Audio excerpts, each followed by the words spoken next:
Elsa Lunghini 24e édition du prix du producteur français de télévision au Trianon à Paris, le 26 mars 2018. Pierre Pérusso, Bestimage de retour dans le téléfilm « Parole contre parole », diffusé ce mercredi 2 mai 2018 sur France 2. Elsa Lunghini poursuit tranquillement sa carrière de comédienne, elle qui a connu la gloire comme chanteuse. Révélée en 1986 par le tube « T'en vas pas », elle se confie sur l'argent que cela lui a rapporté à l'époque. En 1986, les Français découvrent Elsa Lunghini, alors toute jeune actrice de 13 ans dans le film La femme de ma vie. Elle avait tourné quelques années plus tôt dans Garde à vue, dont elle signe aussi le titre devenu culte « T'en vas pas ». Un succès énorme qui lui a rapporté une très belle somme d'argent.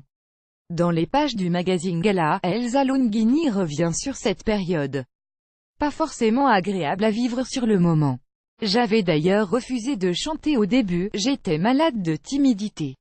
Terrifiée. Il a fallu que j'apprenne, que je fasse face, dit-elle. Et elle a eu raison de se faire violence puisque le titre se vendra à 1,3 million d'exemplaires et restera 8 semaines en première position des ventes de singles. 2 ans plus tard, elle sort son premier disque éponyme, qui contient un autre tube, un roman d'amitié. Nouveau carton avec 800 000 copies écoulées. C'est le début d'une longue carrière.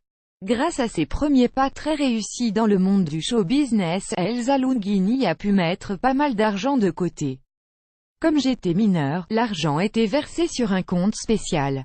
J'ai demandé l'émancipation à 17 ans pour acheter un appartement et prendre mon envol, confie-t-elle. Une décision incroyablement mature pour son jeune âge. Mon père, fils d'immigrés italiens, savait ce qu'était le manque et m'a toujours mise en garde. Il m'a appris comment me protéger, expliquait-elle.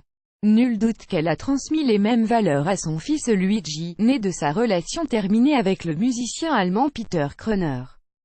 Thomas Montel. Interview de Elsa Lunghini est à retrouver dans Gala en kiosque depuis le 28 avril 2018.